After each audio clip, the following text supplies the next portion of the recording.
गोवा यह राज्य पर्यटन के लिए तो जाना जाता ही है, लेकिन हाल के दिनों में यह राजनीतिक दल बदल की वजह से भी खासा चर्चा में रहा। गोवा में 40 सीटों पर हुए विधानसभा के चुनावों के बाद अब एग्जिट पोल्स क्या कहते हैं, आइए उन पर नजर डालते हैं।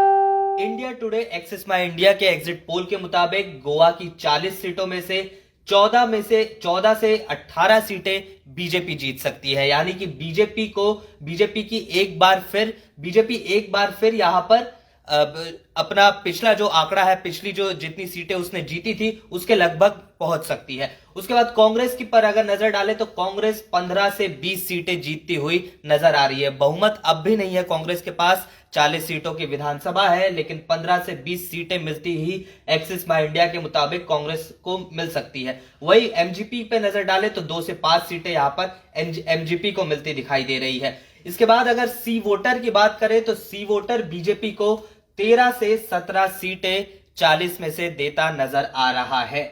13 से 17 सीटें। वही कांग्रेस पर नजर डालें, कांग्रेस के आंकड़ों पर, तो 12 से 16, मतलब बेहद नजदीकी मुकाबला। छोटा राज्य है, दल बदल की राजनीति यहां की पहचान हो गई है। पिछले बार भी हमने देखा था सबसे बड़ी पार्टी बनकर कांग्रेस उभरी थी, लेकिन सरकार बनी थी बीजेपी की। तो वैसा ही कुछ नतीजा शायद इस बार भी हमें 10 मार्च को गोवा से देखने मिले। लेकिन अगर एग्जिट पोल के अभी वर्तमान के आंकड़ों पर नजर डाले तो सी वोटर जहां बीजेपी को 13 से 17 सीटें देता नजर आ रहा है, तो वही कांग्रेस 12 से 16 सीटों पर है।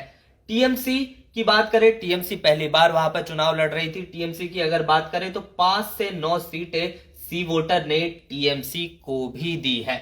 इसके अलावा टुडेस चाणक्य के आंकड़े अभी नहीं आए हैं। जन की बात की अगर बात करें हम, तो जन की बात 13 से 19 सीटें बीजेपी को दे रहा है। जो चीज हमने सी वोटर के साथ देखी थी वही यहां पर फिर से दोहराती हुई नजर आ रही है। 14 से 19 सीटें जन की बात भी कांग्रेस को दे रहा है, मतलब 13 से 19 बीजेपी, 14 से 19 कांग्रेस। आप समझ सकते हैं कि 40 सीटों वाले इस राज्य में कितना क्लोज कॉन्टेस्ट है दोनों पार्टियों के बीच। और यहां पर अगर 10 मार्च को भी ऐसे ही नतीजे आते हैं, एग्जिट पोल के आंकड़े अगर नतीजों में भी बदलते हैं, तो हम देख सकते हैं कि एमजीपी और आप जो तीसरी और चौथे नंबर की पार्टियां हैं, उनकी कितनी अहम भूमिका हो जाएगी। यहां पर एमजीपी की अगर बात करें तो जन की बात जो है वो एमजीपी को 1 से 2 सीट देता नजर आ रहा है। वही आम आदमी पार्टी जो दूसरी बार गोवा में चुनाव लड़ रही है, उसे 3 से 5 सीटें देता नजर आ रहा है। वही अदर्स में भी जो बाकी वहां की स्थानीय पार्टियां हैं, उनको भी जन की बात के मुताबिक 1 से 3 सीटें मिल सकती है। इसके अलावा अगर हम वीटो की बात करें तो वीटो बीजेपी को 14 सीटें दे रहा है, कांग्रेस को 16 सीटें दे रहा है, आम आदमी पार्टी को 4 सीटें, और अदर्स जो बाकी वहां की स्थानीय पार्टियां हैं उनको 6 सीटें। तो हम यहां पर अगर नजर दौड़ाए तो 4 एग्जिट पोल्स के आंकड़े हमारे सामने हैं। Axis My India, C voter, Jan Ki बात और वीटो। किसी भी पार्टी को यहां पर पूर्ण बहुमत मिलता नहीं दिखाई दे रहा है इन एग्जिट पोल के आंकड़ों के मुताबिक। 40 सीटें हैं विधानसभा में, मैक्सिमम जो सीट है एक्सिस माई इंडिया 15 से 20 सीटें यहां पर कांग्रेस को दे रहा है। 20 से ऊपर सीटें न कहीं बीजेपी को मिली है न कांग्रेस को मिली है। तो हमेशा की तरह बेहद दिलचस्प होने वाला है इस बार गोवा का चुनाव। जो पिछले बार हमने देखा, मैंने पहले भी आपको बताया कि कांग्रेस सबसे बड़ी पार्टी बनकर के उभरी थी, लेकिन धीरे धीरे जो कांग्रेस के एमएलएस थे वो बीजेपी में शामिल होते गए और बीजेपी वहां पर 5 साल तक सरकार चलाने में कामयाब रही। इसके बाद हम उत्तर पूर्व के राज्य मणिपुर की बात करते हैं। मणिपुर में भी 5 राज्यों के साथ विधानसभा के चुनाव हुए थे। एनडीए के गठबंधन वाली वहां पर सरकार है। यहां पर 60 सीटों की विधानसभा है। 60 सीटों में से कांग्रेस पार्टी को India today axis My India 4 से 8 सीटें दे रहा है।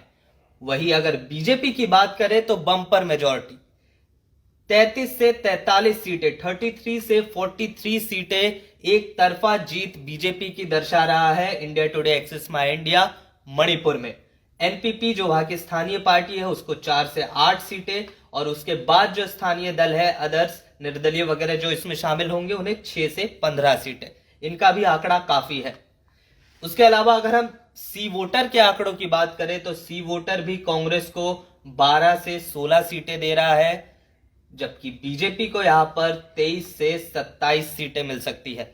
इसके बाद अगर एनपीपी पर नजर डाले तो यह भी यहां पर मुख्य भूमिका में, किंग मेकर की भूमिका में नजर आ रही है। सी वोटर के आंकड़ों के मुताबिक 10 से 14 सीटें एनपीपी जीत सकती है, ऐसा सी वोटर का कहना है, क्योंकि 60 सीटें हैं विधानसभा में, 30 से ऊपर का आंकड़ा चाहिए, 31-32 का आंकड़ा चाहिए सरकार बनाने के लिए, और यहां पर किसी को भी वो आंकड़ा मिलता नहीं दिख रहा है। बीजेपी सबसे बड़ी पार्टी हो सकती है सी वोटर के मुताबिक, और यहां पर उसको अगर सरकार बनानी है तो एनपीपी या एनपीएफ के नेताओं की, विधायकों की जरूरत पड़ सकती है, ऐसा सी वोटर का कहना है।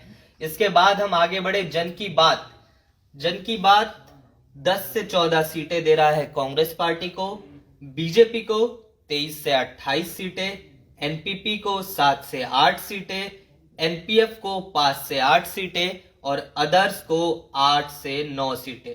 तो कुल मिलाकर यहां पर अगर हम 3 एग्जिट पोल्स के आंकड़ों पर नजर डालें तो सबसे बड़ी पार्टी बनकर के बीजेपी ही उभर रही है। बीजेपी अपनी सरकार बचाने में मणिपुर में एग्जिट पोल के आंकड़ों के मुताबिक कामयाब होती नजर आ रही है।